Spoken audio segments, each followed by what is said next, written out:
New York Giants Week 5 preview. The Minnesota Vikings go to MetLife to play the Giants this Sunday at 1 o'clock.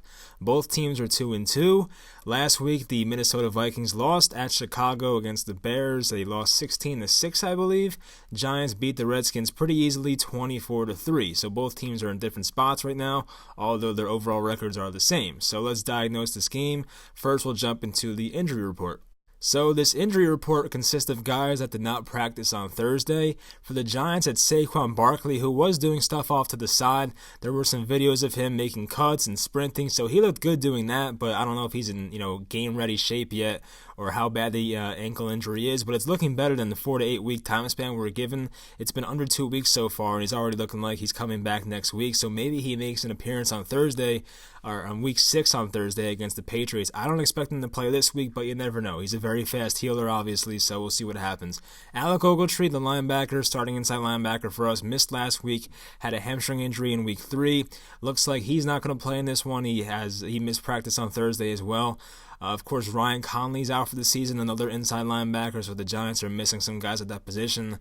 They will get Tay Davis back, most likely, who had a limited practice today, I believe, and Benny Fowler was released because Golden Tate needed a roster spot. So, obviously, Golden Tate's a little bit better, not even a little bit, but a good amount better than Benny Fowler. But Benny Fowler was here for about a full year. They brought him in, at this time last year, so I thank him for his services, and maybe he comes back with another injury, who knows. For Minnesota, Mackenzie Alexander, who I believe is their third cornerback, he's looking like he's not going to play, has an elbow and a groin injury, so obviously it's not the biggest injury, but it helps the young quarterback Daniel Jones, so they still have their top cornerbacks. I think Trey Waynes is playing, Xavier Rhodes is playing, but maybe no Mackenzie Alexander, so that's good news for us. Not much going on the injury report. Obviously the Ryan Conley injury sucks because we lost him for the season, but other than that, not too many crazy things. The Saquon outlook is looking pretty optimistic as compared to what it was last week. We were told 4 to 8 weeks. Now it's looking like a legitimate chance that he might play on Thursday against the Patriots, so we shall see. So we start with the Vikings notes, so we'll start on their defense. They're 6th in fewest yards allowed per game. They are allowing 15.8 total points per game in 2019, allowing 94.2 rushing yards per game, allowing 218.5 passing yards per game, 11 sacks, which is tied for 10th in the NFL. The Giants are tied for 11th, I believe, so they're right behind them. First real test for Daniel Jones. Of course, this defense is something that Daniel Jones has not seen yet. Minnesota is probably a top 5 defense or top 10 at worst defense in the NFL, so it's definitely a real test for him. This defense is solid everywhere. You look at their front 7, very good. The safeties are still really good. So the one weakness they might have is their third cornerback in this game. I mean, Trey Waynes, he's a pretty good corner in my mind, but obviously Xavier Rhodes is a lot better. Xavier Rhodes had an off year last year, but it seems like he's back to being normal this year. So maybe they attack the third cornerback spot of this Vikings team, but other than that, they're pretty solid everywhere, so I really don't know where to attack this team, honestly.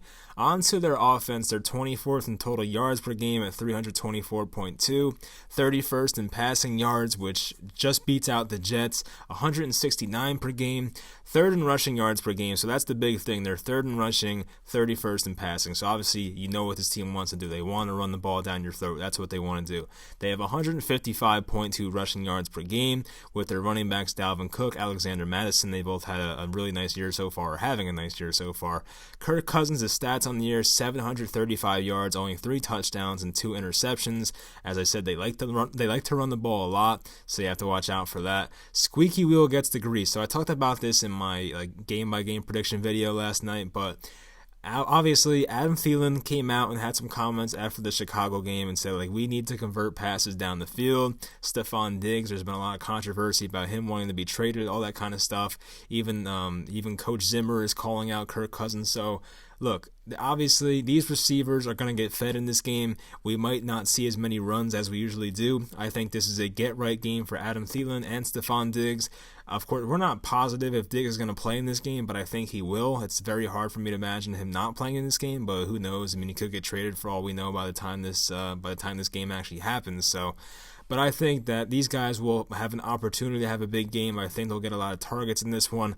I don't think the Vikings are going to have a 35 rush to 25 passing ratio. You know what I mean? I feel like it's going to be a lot more passes than runs this week, but you never know. I mean, who knows what their game plan actually is. So the offensive line is the weakness. So I talked about their defense for the Vikings. there's really no weakness there. Maybe their third cornerback spot, but really on offense, the offensive line is the issue, and obviously Kirk Cousins might be an issue too. I mean, I've always thought Kirk Cousins was the most average of the average quarterback in the league, but he's now looking below average. He's had a rough year so far. Now I understand why they wanted to run the ball a lot more this year. Dalvin Cook is a great running back, but Kirk Cousins has not really impressed me at all this year. Probably hasn't impressed anybody. So the offensive line is the weakness. I think the Giants' defensive line and their linebackers have to have a big game in this one for the Giants to stay in it and have a chance to win. So can the Giants cover the tight ends? So of course they have Kyle Rudolph and the rookie Irv Smith Jr. They have some good tight ends there. I mean, Kyle Rudolph's not as good as he used to be. They don't use him too much in the receiving game. I'm sure he's still a good blocker, but as a receiver, he's not doing as much as he once did. But against a team like the Giants that struggles very much to cover tight ends, this might be a breakout game for one of them. So we'll see what happens. As I said, they don't target them too much, but if you're drawing up a game plan to face this Giants defense, you probably say to yourself, oh, they can't cover tight ends, so let's just throw to our two athletic tight ends. So that might be what happens here, but I don't expect as many rushing attempts as they usually do, but I think Kirk Cousins will be targeting Thielen and Stephon Diggs a lot. Just has to, the corners have to be up for it. So we'll see if they are. And now on to the Giants notes. So we start on the defensive side of the ball for the Giants. I think it's a key game for their pass rush. I talked about how the Vikings, I said one weakness, but I think Kirk Cousins is also a weakness. So one of their two weaknesses on offense has to be the offensive line, specifically their tackles. I think the guys on the outside, Marcus Golden, Shane Zimenez, those type of guys, Lorenzo Carter maybe, can get a pass rush established in this game and hopefully keep Kirk Cousins honest, keep him off balance, all that kind of stuff. Can the corners cover Diggs and Thielen? So that's a main question as well. If we get last week's version of Janoris Jenkins, I feel like we'll do a pretty good job on them. If we get the week 3 version where Mike Evans had 190 yards, they might be screwed. If we get the first 2 weeks, DeAndre Baker might be screwed. If we get the last 2 weeks of DeAndre Baker, we'll probably be fine. So it really depends how those guys play. I think that's a big part to this game. The run defense needs to be really good. So as I said, the running attack for the Vikings, whether it's Dalvin Cook, Alexander Mattison, they're going to have, a lot of opportunities with the banged up linebackers for the Giants to get many yards, but the Giants have to be stout on defense, especially the front four, or the front three, I should say, because they don't play a 4-3 anymore. But, those guys in the front, they need to just stop the run. I mean, that's a big part of this game. Once you get Kirk Cousins going in play action, it makes things a lot easier. So I think, they have to stop the run to give themselves a chance to win this game. As I mentioned before, do we get which version of Janoris Jenkins do we get? Does Jabril keep trending upwards? So Jabril Peppers has looked a lot better ever since that second half of the Bucs game. I think may have played his best game in the NFL. I mean, I didn't watch every game of his on the Browns, but he was perfect last week. I mean, even in coverage, he was great. Of course, run stopping was great. Had a pick 6 as well to ice the game. So if he plays like that, that's definitely a huge help for us. Inside linebacker injuries, of course, we lost Ryan Conley for the season, and Alec Ogletree is probably not going to play this game. So who steps in at inside linebacker? Of course, they have Nate Stupar. Tuzar Skipper might play there. Tay Davis is back, so I mean, look, they're not the best group right now. I think they brought up Josiah Tawafa, if that's how you pronounce his name, from the practice squad. When I watched his highlights, I liked what I saw, so maybe he comes in and plays a little bit. Who knows? So they do have a lot of injuries there, and it'll make it easier for the Vikings running backs. So I mean, we'll see how they handle that. They need to rattle Cousins to have a chance. So obviously, I think stopping the run needs to be their number one priority because this team loves to run the ball. As I mentioned before, they're third in the NFL in rushing yards per game. So that's number one concern. But if you also rattle Kirk Cousins and get a bit of a pass rush going, which they have been doing since the Bucs game, or even since week 2, honestly, against Josh Allen, it was pretty good as well. But Josh Allen's really good at escaping pass rushers. So outside of that Dallas game, the Giants' pass rush has been pretty good this year. I believe they have 10 sacks on the season, which is like a little above average. So it's not bad. It's getting better. Week 1 was terrible, but the Giants' pass rush is getting better week by week. So hopefully they do it once again. As I said, this offensive line for the Vikings is not too impressive, so they have a chance. Offensively, so Golden Tate returns. I mentioned before, he played for the Lions, which means he played the Vikings twice a year for about 4 or 5 years. So he's very familiar with this team.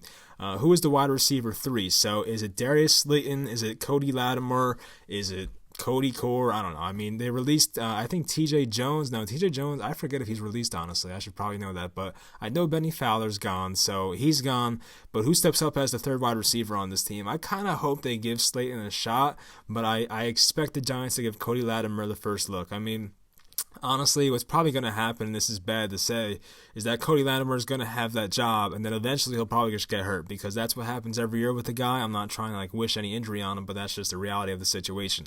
For him to make it through 16 games in a season, probably not going to happen. I think he already missed the game anyway, so you never know. I mean, I think Darius Slayton will eventually get his shot as the third receiver. It might not be right away, though. How does Daniel Jones perform? So as I mentioned, I mean, the Buccaneers defense is average, secondary's bad, front seven's good. We know that. The Redskins defense, I thought their front seven was going to be a little bit better than they were, but they really weren't. The defense was terrible. Secondary wasn't good either. Of course, Landon Collins was a liability in coverage. So this is Daniel Jones' first real test for defense. And look, I mean, the Vikings, we all know, are not the same team on the road as they are at home, so that helps. But this is a big game for Daniel Jones. And if he passes this test, it might be time for me to order a Daniel Jones jersey, because that's really the point where I'll be like, okay, this kid is legit. He's for real. I mean, what else does he have to prove at that point? I mean, obviously his biggest test and the hardest one's going to be Thursday against the Patriots, but for now, if he comes out and plays well against this Vikings defense, which is still very good, I'd be very impressed. So we'll see how he does. Can Wayne Gallman run on this defense? So that's a big issue. I think it comes down to the offensive line play, how much push they get. I honestly wasn't too impressed with the offensive line in the run game last week. I thought they could have created a lot more holes and got a lot more push at the line of scrimmage. I felt like the Redskins front four or front three, whatever it is, was fighting back pretty well, with the for pushing the line. So I think the offensive line needs to get a little bit more push. But also Wayne Gallman did leave some yards on the field. I think he acknowledged that after the game. There were some situations in that game where he could have bounced it outside for an extra 5-10 yards, but it is what it is. It's his first NFL start, so I understand it. So we'll see how he does in this game. Obviously, it's a tougher defense than the one he played last week in the Redskins. So as I just mentioned, big test for the offensive line. We know the Vikings have a great front seven, so we'll see how they perform there. And look, I think it's going to happen probably, but rookie mistakes and the fumbles equals an L. I mean, it's simple. You can't turn the ball over too much against a team like this. I mean, they like to run. They don't turn the ball over too much, the Vikings, so the Giants can't be turning the ball over too much either. I think Daniel Jones might have a turnover or two in this game, and our running backs need to hold on to the ball. As we know, Wayne Gallman and John Hillman each had a fumble last game. We cannot have that this game. We got away with it because of the Redskins, but that can't happen in this game. The Giants need to be a little more, what's the word I'm looking for, but I don't know. They need to be better, honestly. I mean, they can't be turning the ball over against a great team like this, and, that's the kind of stuff that's going to result in a tough loss. So hopefully they somehow win the turnover battle in this game. So my final score prediction for this game, you guys probably aren't going to like it, but I have the Giants losing by 10, 27-17. I don't know. I feel like the Vikings offensively are going to have their best game of the season.